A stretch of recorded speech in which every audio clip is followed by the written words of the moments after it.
Everyone, हम discuss करने वाले हैं एक new topic derivative of hydrocarbon. जो चैनल पे न्यू है वो चैनल को सब्सक्राइब जरूर करें। चलो वीडियो को शुरू करते हैं। हाइड्रोकार्बन का एक ग्रुप होगा जिस ग्रुप में क्या ऐड रहेगा, फंक्शनल ग्रुप ऐड रहेगा। ओके, एक स्पेसिफिक ग्रुप है, स्पेसिफिक ग्रुप, जिस ग्रुप को हम क्या बोलेंगे, फंक्शनल ग्रुप। तो क्या क्या होगा वो फंक्शनल ग्रुप, उसके बारे में देखेंगे। और हाइड्रोकार्बन की चेन को हम कैसे नॉमेनक्लेचर करेंगे उसके बारे में हम देखते हैं। तो कार्बन 1 होगा, उसके लिए हमें प्रीफिक्स क्या लिखना होगा, मिथ। कार्बन 2 होने से इथ, 3 होने से प्रॉप, 4 होने से ब्यूट, 5 कार्बन में पेंट, 6 में हेक्स, 7 में हेप्ट, 8 में ऑक्ट, 9 में नोन, 10 में डेक। ये नंबर ऑफ कार्बन के अकॉर्डिंग हमें ये प्रीफिक्स को लिखना होगा। कार्बन कार्बन में सिंगल बॉन्ड है तो हमें सफिक्स लगाना पड़ेगा n। अगर किसी भी चेन में कार्बन में डबल बॉन्ड है तो इन लगेगा और ट्रिपल बॉन्ड होने से आइन लगेगा। हम देख लेते कुछ फंक्शनल ग्रुप, उसका नेम क्या है और सफिक्स क्या लगाना है। तो कुछ फंक्शनल ग्रुप है, फंक्शनल ग्रुप का नाम है एल्डिहाइड। तो एल्डिहाइड में क्या होगा, C डबल बॉन्ड O और H होगा। इस पर क्या होगा, कुछ भी कार्बन का ग्रुप होगा, मतलब यहाँ R कोई भी कार्बन का ग्रुप प्रेजेंट होगा। तो अगर एल्डिहाइड है उसके लिए हमें सफिक्स क्या लगाना होगा, Al। एल्डिहाइड के लिए Al सफिक्स लगाना। उसी में क्या दिखेगा आपको, OH दिखेगा। इधर क्या होगा, इस साइड कोई भी कार्बन ग्रुप, कार्बन ग्रुप मतलब यहाँ पर कोई भी कार्बन ग्रुप हो सकता है, कोई भी कार्बन ग्रुप होगा। तो अगर OH ग्रुप प्रेजेंट है, OH, तो उसके लिए हम क्या लगाएंगे, सफिक्स लगाएंगे OL।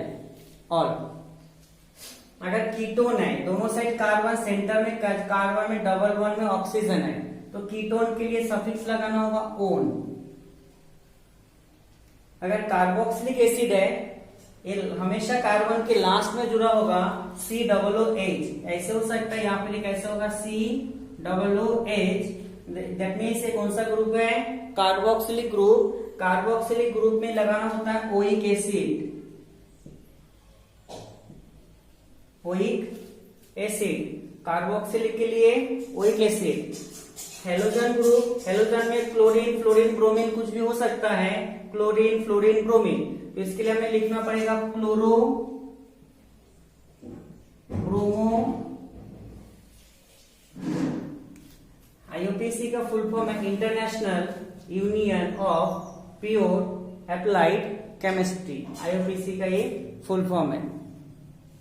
चलो अब इसके IUPAC नेम हम स्टार्ट करते हैं। तो हमारा फंक्शनल ग्रुप क्या क्या है, हम थोड़ा फंक्शनल ग्रुप साइड में लिख लेते हैं। तो फंक्शनल ग्रुप क्या होगा, अगर ऐसा होगा C डबल बॉन्ड ONH, ये फंक्शनल ग्रुप है। एक क्या होगा OH, ये होगा C double bond O, COOH, and क्या होगा CLBr। ये वाला ग्रुप के लिए हम क्या लिखेंगे, इस ग्रुप के लिए हमें क्या लिखना होगा, AL, इसके लिए OL, इसके लिए ओन, इसके लिए ओइक एसिड, और इसमें क्या हो जाएगा फ्लोरो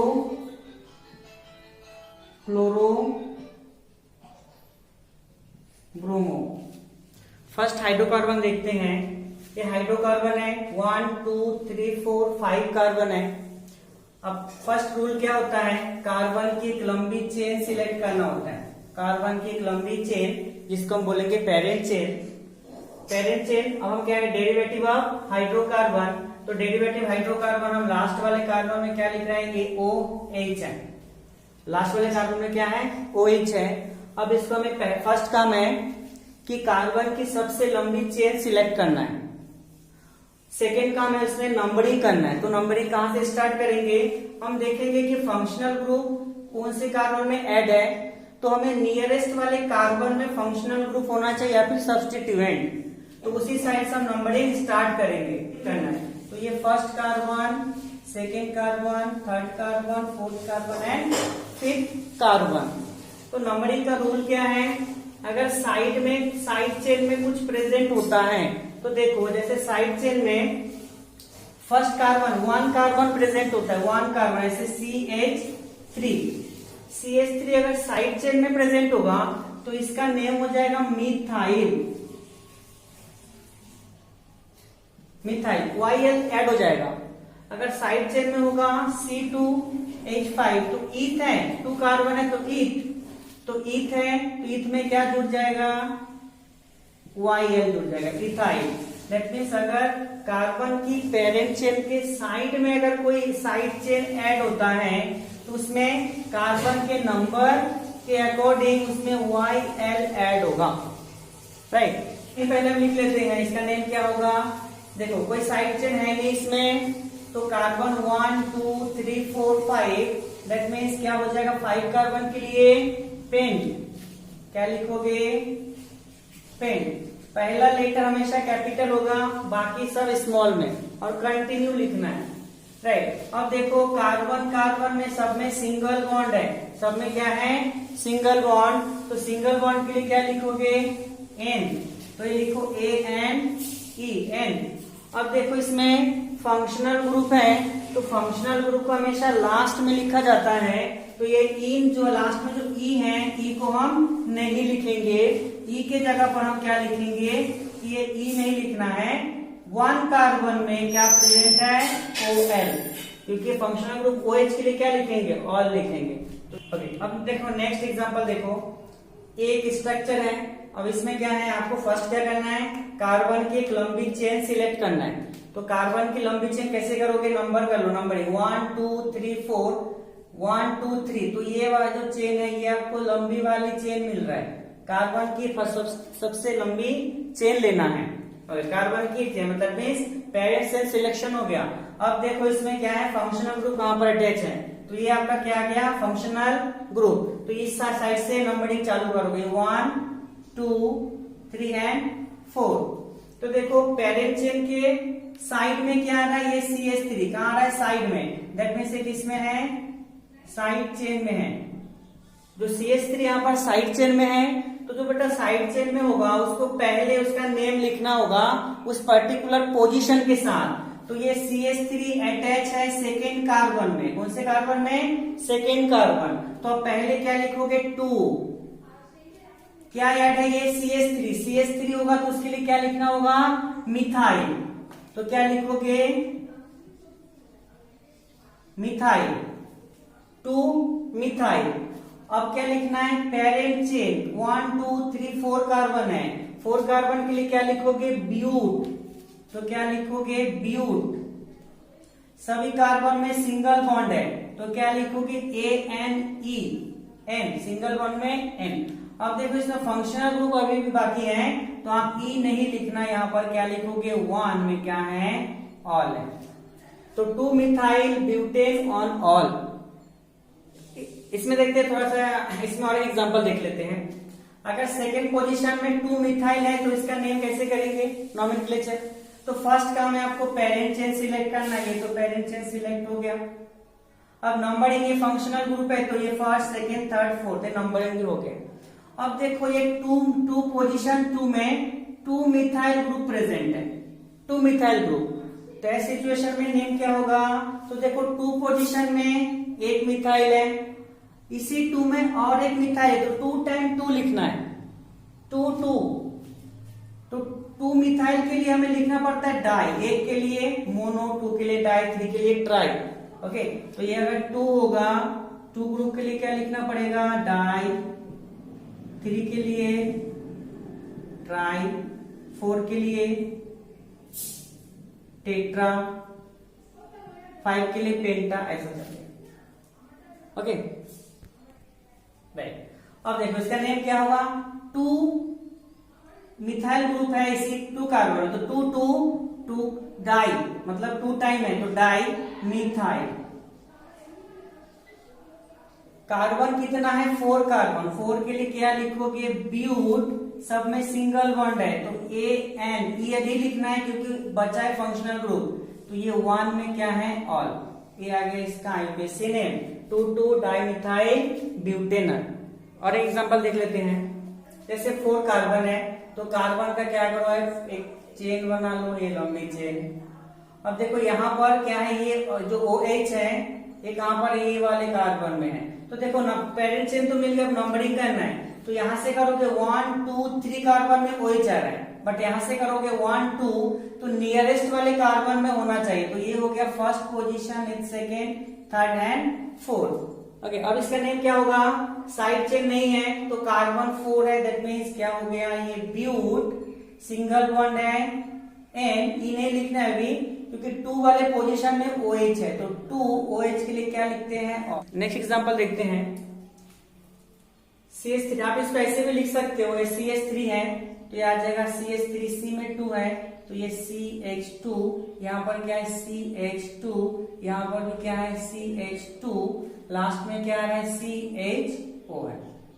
ओके, तो देखो फर्स्ट काम क्या है, आपको कार्बन की लंबी चेन बनानी है। तो इसमें कार्बन की लंबी चेन बन गया, तो देखो कार्बन की लंबी चेन कहाँ बनेगा, सबसे लंबी वाली चेन ए बन गया, कार्बन की सबसे लंबी चेन, इसको बोलेंगे पेरेंट चेन। अब इस पेरेंट चेन में ये कौन सा ग्रुप है, ये ग्रुप देखो कौन सा ग्रुप है, ये कौन सा ग्रुप है, ये एल्डिहाइड है। तो एल्डिहाइड फंक्शनल ग्रुप यहाँ पर क्या लगा, एल्डिहाइड, इसके लिए हमें क्या लगाना होता है, Al। अब इसका नॉमेनक्लेचर कैसा होगा, साइड में कोई नहीं, कुछ है सब्स्टिट्यूशन नहीं है, आप डायरेक्ट पेरेंट चेन लिखो 1 2 3 4 5 के लिए क्या लिखोगे, पेंट, सब में सिंगल बॉन्ड है सभी कार्बन में, तो AN, ई अभी नहीं लिखना है क्योंकि ई के जगह पर क्या बचा है, फंक्शनल ग्रुप। तो ये डैश 1 वाले कार्बन में है तो 1 क्या लिखोगे, इसके लिए क्या लिखना होता है, Al। ओके, 1 2 3 4 कार्बन है तो 4 कार्बन पहले क्या करोगे आप, पेरेंट चेन लेना है, लंबी वाली कार्बन की पेरेंट चेन में सब्स्टिट्यूशन देखो, यहाँ पर सब्स्टिट्यूशन है, बट पहले देखो आप इसमें फंक्शनल ग्रुप क्या है, तो ये आपका आ गया फंक्शनल ग्रुप, क्या है ये CHO, दैट मीन्स कौन सा, एल्डिहाइड ग्रुप है, तो एल्डिहाइड की लास्ट में क्या लगाना होगा, L, ये तो एल्डिहाइड। तो ये फंक्शनल ग्रुप से नंबरिंग स्टार्ट करो, first second third and fourth. देखो थर्ड वाले कार्बन में क्या आ रहा है, मिथाइल ग्रुप, तो third 3 methyl, number of carbon 4, that means but, single bond and 1 position में 1 Al।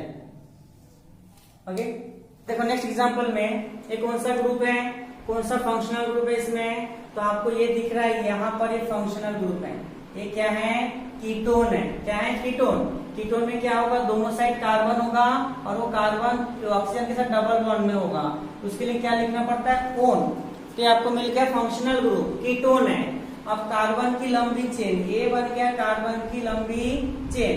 अब आता है नंबरिंग करना, तो देखो यहां से करोगे 1 2 3 में आएगा कीटोन, यहां से करोगे 1 2, तो नियरेस्ट वाले कार्बन में होना है, दैट मीन्स ये first second third and fourth carbon, right. अब इस ग्रुप में कोई सब्स्टिट्यूशन नहीं है, तो अब क्या करो, सब्स्टिट्यूशन नहीं है तो फर्स्ट अब कार्बन की चेन 4 कार्बन का है, तो 4 कार्बन में क्या लिखोगे, ब्यूट, सिंगल बॉन्ड सब में है तो क्या लिखोगे, N।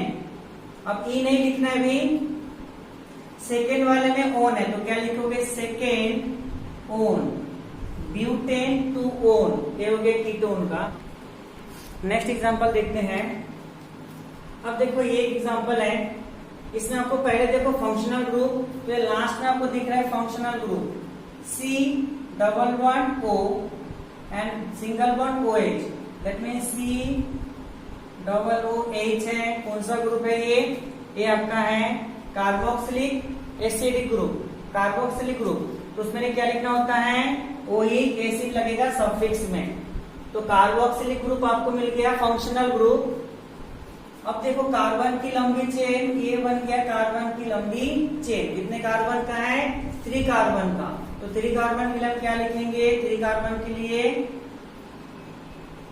प्रोप, सब में सिंगल बॉन्ड है तो N, और लास्ट में 1 में क्या है, ओइक एसिड, 1 में ओइक एसिड। ओइक एसिड का नेक्स्ट एग्जांपल देखते हैं। ओइक एसिड, तो ये स्ट्रक्चर है, अब फर्स्ट देखो ये आपका आ गया कौन सा ग्रुप है, ये है फंक्शनल ग्रुप कार्बोक्सिलिक एसिड। तो कार्बोक्सिलिक एसिड फंक्शनल ग्रुप है तो नंबरिंग यहाँ से चालू होगा। पहले कार्बन का लंबा चेन, ये बन गया पेरेंट चेन, तो ये first carbon, second carbon, third carbon and fourth carbon. तो देखो हमें देखना पड़ता है कि क्या सब्स्टिट्यूशन है, तो सब्स्टिट्यूशन यहाँ प्रेजेंट है मिथाइल ग्रुप साइड चेन में। तो पहले क्या लिखना होगा, मिथाइल, पोजीशन क्या है 3 वाले कार्बन में अटैच है, तो लिखोगे 3 मिथाइल। कार्बन का चेन 4 कार्बन, 4 कार्बन के लिए ब्यूट, 4 कार्बन में but, single bond that means ane. अभी फंक्शनल ग्रुप है तो ई नहीं लिखना है, तो क्या है ये 1 में ओइक एसिड।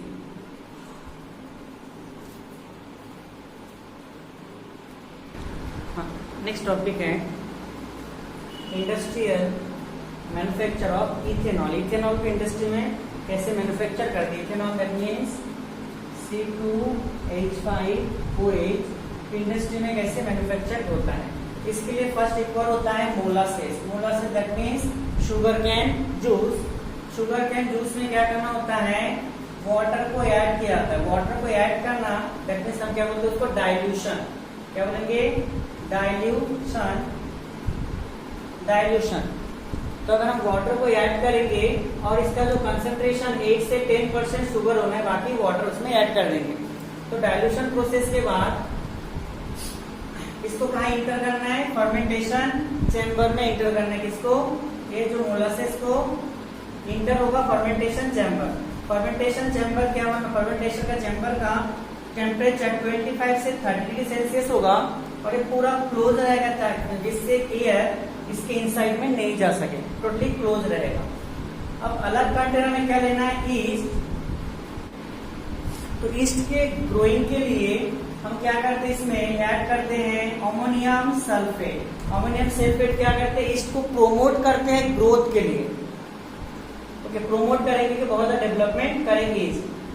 यहाँ पर सल्फ्यूरिक एसिड का बहुत स्मॉल अमाउंट ले लिया जाता है ताकि जो अदर्स माइक्रो ऑर्गेनिज्म उसको किल करे और इसको प्रोमोट करे ग्रोथ करने के लिए। अब ईस्ट जैसे ग्रोथ हो जाएगा, ईस्ट को किसमें ऐड कर देना है, फर्मेंटेशन चेम्बर में ईस्ट को ऐड करना है। अब फर्मेंटेशन चेम्बर में sugar cane juice and east.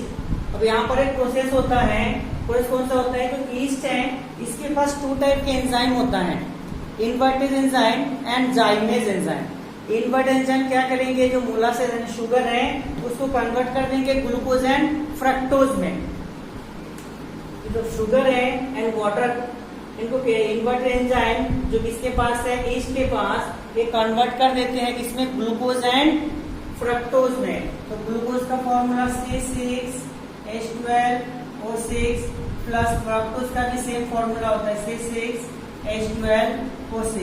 तो ग्लूकोज एंड फ्रक्टोज में जो ईस्ट के पास एंजाइम होता है इन्वर्टेज एंजाइम, वो कन्वर्ट कर देते हैं ग्लूकोज एंड फ्रक्टोज में।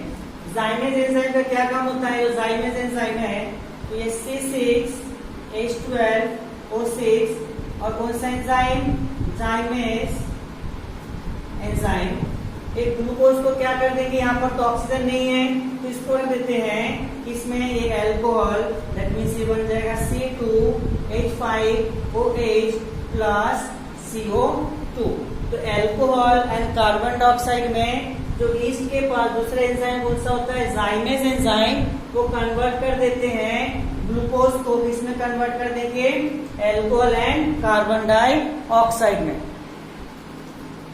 तो अल्कोहल कहाँ बन गया, अभी जाइमेज एंजाइम ने क्या किया, यहाँ पर ग्लूकोज से क्या बना दिया, अल्कोहल, यानी C2H5OH plus CO2। Carbon dioxide क्या होगा, कार्बन डाइऑक्साइड के आउटलेट ट्यूब से बाहर निकल। इथेनॉल है, इथेनॉल को किसमें अभी ट्रांसफर करना है, डिस्टिलेशन कॉलम में। तो अलग अलग यहाँ पर एक चेम्बर बना है, नीचे से स्टीम यहाँ से कंटिन्यू पास होगा। अब जैसे ही यहाँ पर इथेनॉल आएगा, ये क्या होगा, कम टेम्परेचर में इथेनॉल क्या होता है, वेपराइज हो जाएगा। तो वेपराइज होगा वेपर फॉर्म में, ये आउटलेट ट्यूब से आ जाएगा यहाँ पर। जैसे इस वाले पोर्शन में आ गया तो यहाँ पर क्या होता है, इस साइड से कोल्ड वाटर इन होगा, आउट साइड से ऊपर साइड से निकल जाएगा। कोल्ड वाटर इन होगा, आउट होगा। इसके सेंटर में ट्यूब है, ट्यूब जिसके थ्रू क्या आएगा, जैसे ही इस ट्यूब के इनसाइड में वेपर एल्कोहल आएगा, फिर से क्या हो जाएगा, कंडेंस होगा। कंडेंस हो जाएगा दैट मीन्स लिक्विड में कन्वर्ट होगा, फिर ये ड्रॉप वाइज क्या हो जाएगा, नीचे आने से कलेक्ट हो जाएगा। इसमें 90% प्योर एल्कोहल हमें मिलेगा इसी प्रोसीजर से।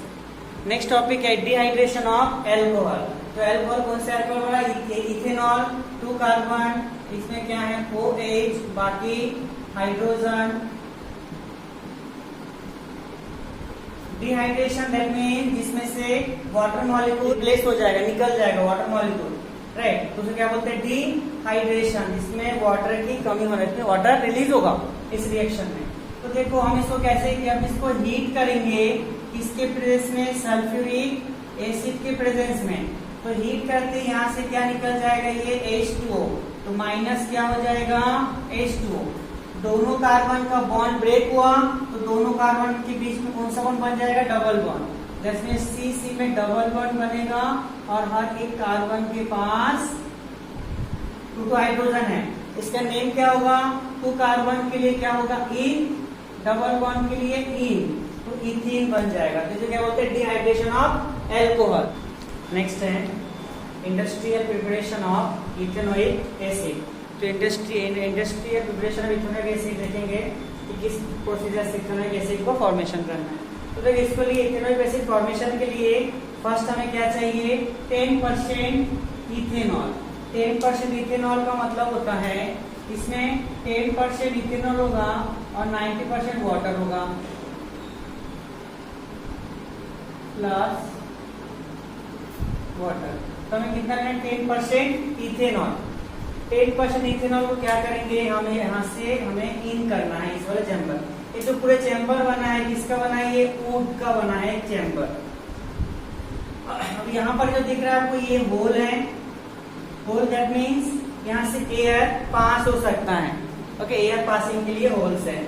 और यहाँ पर क्या है, ये वुड शेविंग रखेंगे, वुड शेविंग और वुड शेविंग के साथ यहाँ पर क्या लेंगे, अमोनियम सल्फेट। अमोनियम सल्फेट क्या, इसके साथ देने से क्या होगा, जो फर्मेंटेशन का प्रोसेस है बहुत फास्ट होगा, बहुत अच्छे से होगा। इसलिए इसके साथ क्या है, वुड शेविंग के साथ अमोनियम सल्फेट। ओके, प्रोसीजर होता क्या है, जैसे यहाँ से एल्कोहल इस वाले चैम्बर में ड्रॉप बाय इंटर होगा, ड्रॉप बाय इंटर होगा तो ये जो जितने होल्स हैं, होल से एयर पास होगा, एयर में ऑक्सीजन होगा, तो ऑक्सीजन के साथ इथेनॉल रिएक्ट करके क्या बनाते हैं, विनेगर में कन्वर्ट हो जाता है। इसमें कन्वर्ट होता है विनेगर में।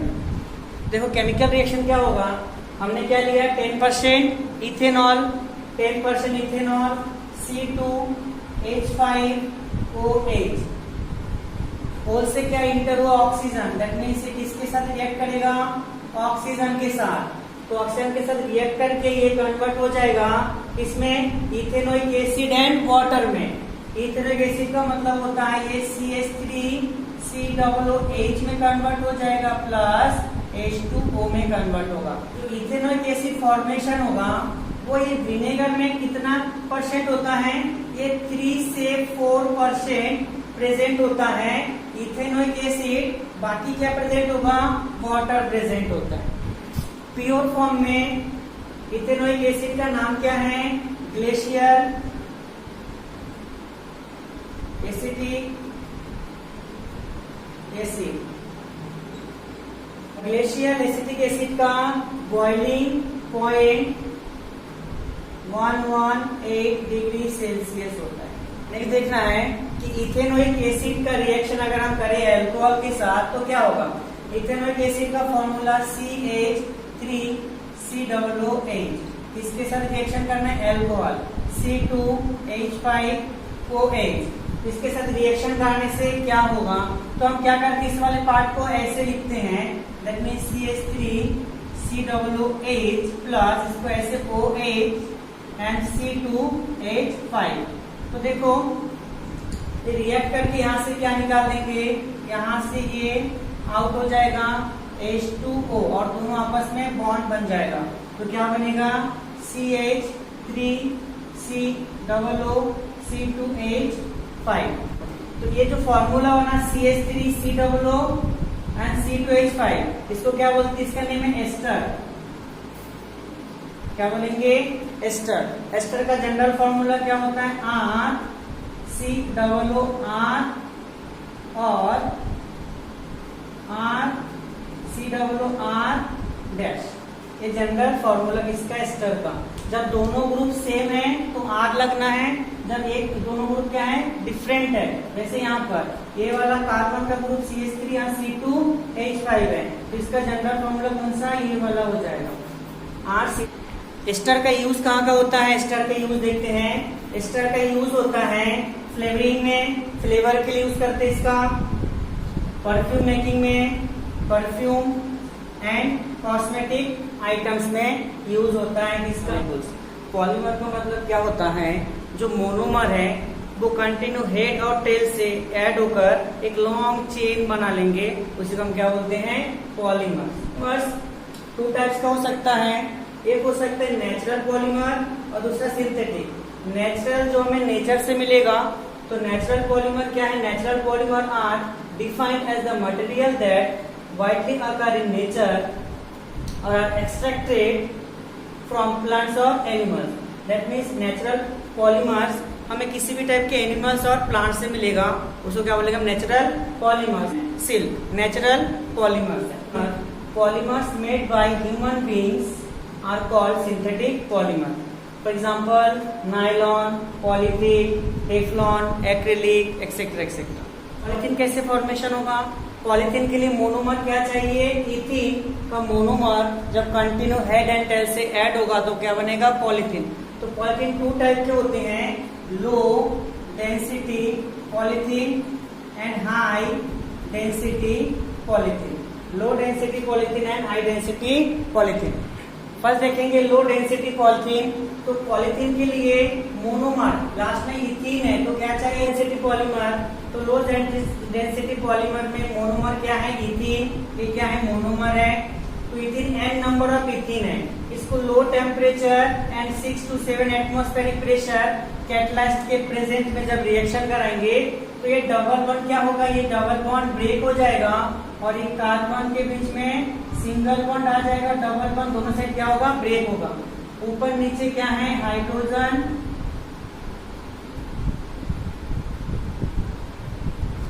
हेड और टेल से दोनों साइड से मॉलिक्यूल कंटिन्यू रिपीट होता रहेगा। That means n number of होता रहेगा। जितना n नंबर हम लिए, n नंबर ना लिखना में नीचे।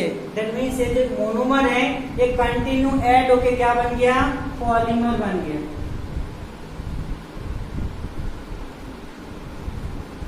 इसका नेम क्या होगा? मोनोमर है इथीन का, तो क्या बन गया? तो बहुत सारे यूनिट है इथीन के, तो नेम क्या है? इसका नेम हो जाएगा पॉलीथीन। कौन से यूनिट है इथीन का? तो पॉलीथीन। नेम क्या हो गया? पॉलीथीन। पॉलीथीन से पॉलीथीन बना। लो डेंसिटी वाला। कौन सा? Low density. हाई डेंसिटी के लिए क्या करना होता है? ये टेम्परेचर प्रेशर को बहुत हाई करना होगा। तो टेम्परेचर प्रेशर को अगर हम बहुत हाई कर दे तो क्या होगा? Monomer same n number of C double bond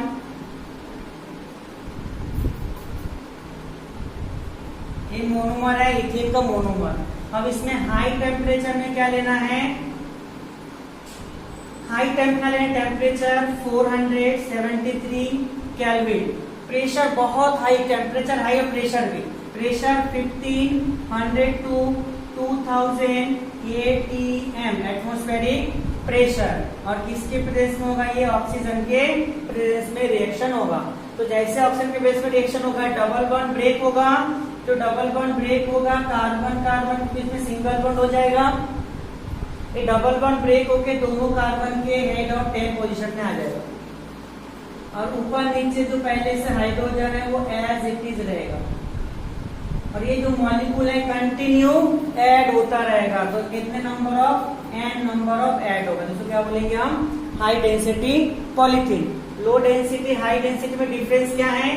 temperature, pressure. एक कैटलिस्ट यहाँ पर क्या लेना है? ऑक्सीजन। बस इतना डिफरेंस है। नेक्स्ट है टेफ्लॉन। तो टेफ्लॉन के लिए मोनोमर हमें क्या लेना है? टेट्रा फ्लोरोइथिलीन। देखो उसमें हाइड्रोजन की जगह पर यहाँ क्या लेना है? पूरा फ्लोरीन ले लेना है। तो जहां जहां हाइड्रोजन था वहां क्या लेना है आपको? फ्लोरीन लेना है। तो नेम क्या होगा? टेट्रा फ्लोरोइथिलीन। टेट्राफ्लोरोइथिलीन कितने? n नंबर ऑफ टेट्राफ्लोरोइथिलीन लेना है। ये मोनोमर यूनिट है। तो मोनोमर यूनिट को रिएक्शन करना है कैटलिस्ट के प्रेजेंस में, और हाई प्रेशर में जब रिएक्शन होगा तो ये क्या होगा? डबल बॉन्ड ब्रेक हो जाएगा, और ये डबल बॉन्ड ब्रेक होके हेड एंड टेल से, कार्बन के हेड एंड टेल से ये ओपन हो जाएगा। बाकी जो फ्लोरीन है एज इट इज रहेगा। n number of tetrafluoroethylene head and tail से कंटिन्यू ऐड होगा। क्या होगा? टेफ्लॉन। क्या बोलेंगे इसको? टेफ्लॉन। Okay, Teflon. इसका यूज क्या होता है? जो कुकर का गैसकेट होता है तो किसका बना होता है? टेफ्लॉन का। टेफ्लॉन का जो मेल्टिंग पॉइंट है वो 330 डिग्री सेल्सियस से भी अबव होता है। नेक्स्ट है polyvinyl chloride. Polyvinyl chloride, vinyl chloride के बहुत सारे यूनिट जब जुड़ेगा तो क्या बनेगा? Polyvinyl chloride. शॉर्ट फॉर्म क्या है? PVC, polyvinyl chloride. तो पॉलीविनाइल का मोनोमर क्या होगा? 2 कार्बन। इसमें किसी भी एक कार्बन में एक क्लोरीन होगा, बाकी हाइड्रोजन। किसी भी एक कार्बन में एक क्लोरीन होगा, ये आ गया क्या? मोनोमर। कौन सा है? इसका नेम क्या है? Vinyl chloride.